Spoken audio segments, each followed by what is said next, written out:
What's going on, my YouTube family? Man, I'm at the ZXpredator coming at you with another video and adding something to the repertoire in terms of video diversity. You're gonna see stock video footage in the background just to, not have you stare at anything blank. But I did want to, I guess, get something off my chest in terms of just, some of the I'm trying to stay positive with my content, but just some things to look for when it comes to biker community toxicness. And what I mean by this, there's some in my years writing, there's some folks that I've run into, different types, and I'm starting to kind of categorize them, where you can see that, hey, I'm not gonna get along with this writer. Maybe I should maintain my distance. It's just like anything else. Me being in the army, I don't get along with all soldiers. I get along with the vast majority of them. But sometimes oil and milk doesn't mix. You know what I mean? There's certain things that just it's sad us as a human race, have these incompatibilities. And I was just doing some reflecting and just trying to check myself too, because there's some individuals and guess in the bike life that I don't let them get under my skin, but it's more or less like, you can only ignore people but so much, and I'm a firm advocate of, if somebody is like poking you in the back or something and it's causing you discomfort, hey, you turn around and you tell that person, hey, you're poking me in the back. I don't like it.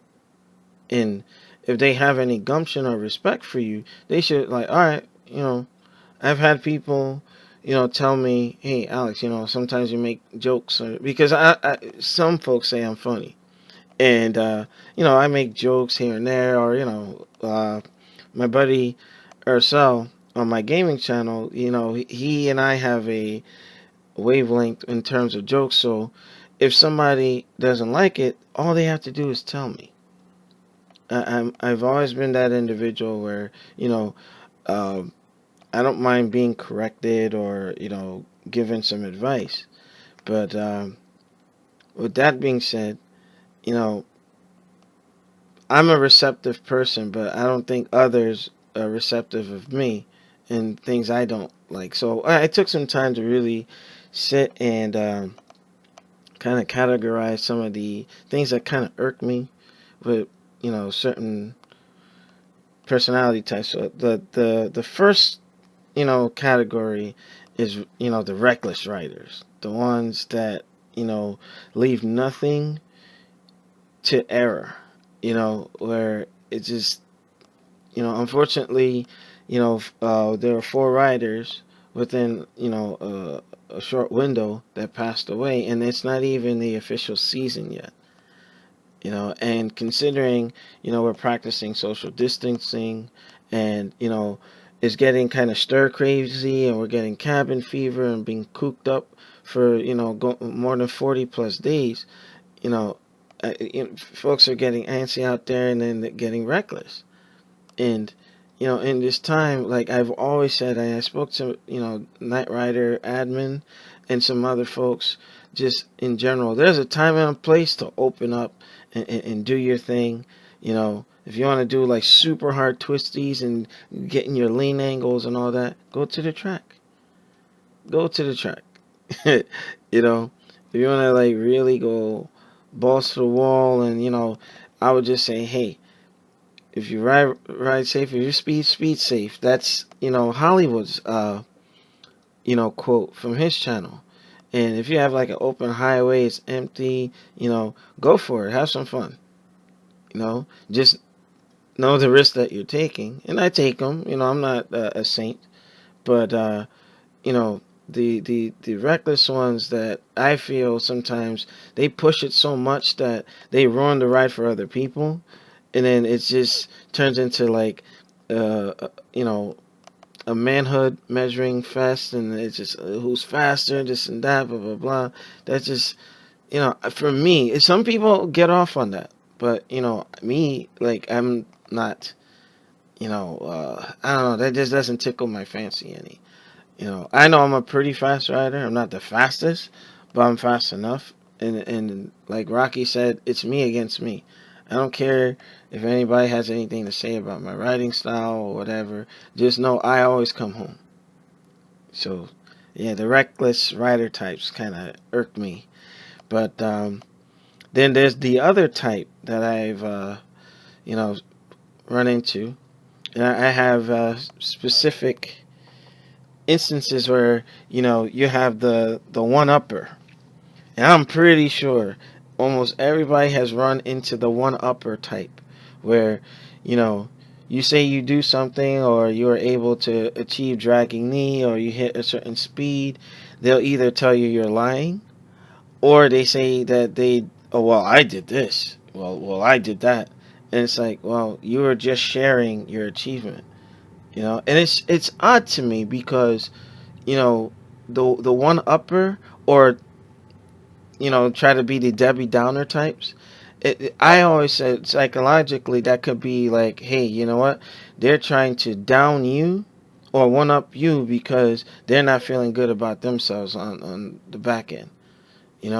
And to be honest, it's not really my problem. I got my PTSD or my stress and anxiety and all that. I don't need to deal with anybody else's. So when they come with the one-upping or Debbie Downing or whatnot, it's like, if they're going to be like that, please stay away from me. Keep it to yourself. I'm not one who's going to accept that. Nobody should accept that. It's almost like if a bully is bullying you, right? You don't have to accept that. Either you do the fight or flight. And I confront people. I used to be that timid type that would just let people get away with stuff. And I guess it was part of, things that I saw when me and a sibling of mine, certain things would happen to me, and then I can never get vindication, nothing. So as I grew up and as I became more assertive, and I thank the Army for that, like, look, you draw your line in the sand. If a rider is like acting out of sorts with you, check them. Check them. Because at the end of the day, you need your peace of mind. Now, provided that, like, you do your best to ignore them, but if it's like that itch, you gotta scratch it. Like, everybody deserves relief. So that's one. What was that? Then you got the know-it-alls, the ones that have to be like, well, I know this and I know that, and then you listen to some of the information that they put out, and it's flat out erroneous. I listened to somebody talk about traction, cold tires, and how it doesn't matter, with the performance. You see the pros with tire warmers, and you have coaches that they tell you the warmer your tire, the better your traction, the better the conditions outside, the warmer, nice and sticky, get that rubber, ready to bite. You see people doing burnouts before drag strips, but I listened to a know-it-all say that cold tires don't matter. I'm like, bruh, listen, sometimes you gotta do like the monkey meme, and they spearing BS, but you let them talk anyway. And I was trying not to give a specific example, but it is what it is. It's my show. But yeah, talking about certain bikes can do certain things under different conditions. Then you look at Brox, Ghoul, more Mafia, a lot of those guys, showing different. They would say, well, this bike can do this, and I can do that, without any modifications or no bolt-ons. And then, you look, the pros are proving otherwise, but they insist what they're saying is correct. So you just leave them be. You just leave them be. I'm just like, okay. I'm not a smoker, but I'll be sitting in the corner smoking something. But Another rider type that really gets my goat are the ones that are fast in the street but slow in the twisties in the track. And y'all, if this grinds your gears, you know who you are. You know who you are. It's like, yeah, y'all push it. Y'all push it. And I know night riders have been out on rides. Me and my other groups have been out on rides. And yeah, they be pushing it. And in the minute you get them on a technical road, like, when we're either in Mexico or Bear Mountain or Hawks Nest, that same confidence, that same arrogance completely fizzles. Now, I'm not one to celebrate that they have shortcomings. I actually would say, hey, this is what I learned at NJMP when I went to Absolute School for the first time. And then when I went multiple times with Team Promotion, I'm like, hey, try this. I'm not going to say my technique is the best. I do what's comfortable for me, and hopefully they can get better. But it's sad, that they get humbled so quickly when you know they're running around boasting, and it's just like, stay humble. Everybody always has something to learn as a writer. You know. So, without making this video too long, let me push through. My last two things are the ones, the trolls. Like, you got these writers that really need to work on themselves before they start commenting on what you can and can't do. Like, I'm sitting there. I organize rides. I try to intertwine with schools. Shout out to Mike F from Cross Country Power Sports. I made it a routine to go and do career day and speak to kids and so on and so forth, to try to empower them. I was teaching them about how I did my YouTube and so on. No one really gave me a blueprint. I just did it. And then I created a format and refining it with my cousin to make it even better, you know? And, I do different things with my writing. I got to influence some kids who might want to get into bike life and try to promote safety, so on and so forth. I mean, even though I don't always practice that, I know that, you can ask my buddy Steve, and his wife will tell you, if you're riding with Alex, people come home. That's just me. And yeah, the trolls who bashing me or trashing me for in my little circle, it's like, look what I do, just in general. If you can't step up to my level to be somebody who's empowering, encouraging, like the group that my local group, and it's not mine but it's ours. Let me correct myself. you know it's for intermediate and beginner. And it's just, I remember a time I used to ride alone before I became the ZXpredator. Until I found my buddy Steve at Absolute Cycle and Rawway, like, I was just like alone by myself, and nobody to teach me about mistakes and so on and so forth. And man, if you only knew how, it made me think of Omar and how he was willing to take the time to get me out of my comfort zone to make me a better rider. Like, after he died, I said, you know what? I can never be what he was to me, but at least I can keep the theme in the memory by passing on what little I got in the years that I got to ride with him. So I don't know how bad of a organizer or whatever, but I drew some ire from a certain rider, and I'm like, all right, you know what? Too easy. Had to put them permanently in the corner. But I'll leave that be. And lastly, the ones that are legitimately good writers that have a vast array of knowledge but lack the humility, the humbleness that I can tolerate. I can never deal with a narcissistic behavior where they're just like hiding. My goodness, they're like almighty, and you know, walking around like Ric Flair or Lex Luger and whatnot, like, you know, for my wrestling heads. It's like, really, do you have to be you know, a donkey's rear end or something? Like, the jerks. It's like, you know, they have to hold it over your head, and they do. And the ones I'm talking about, they do it indirectly. You know, throw shade on the sly or whatever, and it's just, I don't see why people need to be like that. But it is what it is. You know, people are people. You know, and I just think that me at the age that I'm at now, I'm starting to shave the dead weight. Like, I just want to enjoy my writing, and I found myself in an odd place because I need to write.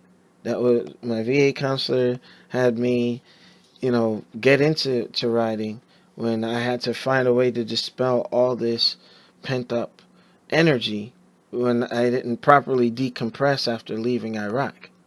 So it's just, you know, a little bit about, you know, the man behind the Predator character. Like, I need to write, and my hobby is not going to be a source of issue where I run into these types of writers, because, you know, I did have a mild incident that I was like really gonna come out of character or become the 20-year-old Alex that some people can't get with, you know. And for the kids who see this, you know, I'm not encouraging, you know, any bad behavior, but it gets to a point where there's just certain things, if you don't want them in your life, or if you don't want people acting a certain way around you, the best you can do is, you know, remove yourself from the situation. But if folks are dealing with you, or like one thing I tell folks, if I give you a warning, if I tell you, hey, you know what? Hey, chill out. Stop. Don't persist. And they do it, whatever happens after that, it's on them, because I'm slow to anger. I'm very patient, and I get this from my dad. Like, I try to be a pacifist, but I guess that army really taught me to, like, you know, Christ always said, put your, you know, turn the other cheek. But if you're getting pimp smack left and right, it's like, oh, hold up, now there has to be a stopping point, you know. And I just learned that there's certain types of writers I just don't want to be around anymore. I reserve that right. You know, I'm about peace, love, prosperity, positivity. And, you know, these toxic writers in the community really need to check themselves. Um, I'm not one to say I'm perfect, but believe me, I'm aware. I'm an MRT, or Master Resiliency Trainer, in the military. So I'm always trying to de-escalate things. So with that being said, I'll draw this video to a close. It went a little longer than I wanted it to, but you know, share your experiences in the comments below. I mean, you know, if you've run into different types that I didn't cover, you know, what was your remedy to the situation? Did you go out and want to blast their teeth out or something? Which, you know, it should be the last resort. Um, did you try to befriend them? Did you try everything you could to work around the situation? You know, let me know in the comments below. Make sure you rate, comment, subscribe. Hit that notification bell to get notified of all my new videos.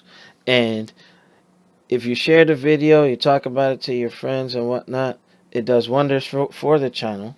And it allows me and Garvin to do greater things. You know, so I appreciate everyone's support, and shout out to Night Riders, shout out to whatever riders, shout out to, you know, all the other crews I didn't mention. Like I said, the video is going a little longer than I wanted it to, but let me know what your thoughts are. The man, the myth, the ZXpredator, Alex Lexus, signing off. Make sure y'all stay safe during this pandemic. I hope that we see the light at the end of the tunnel very soon. One.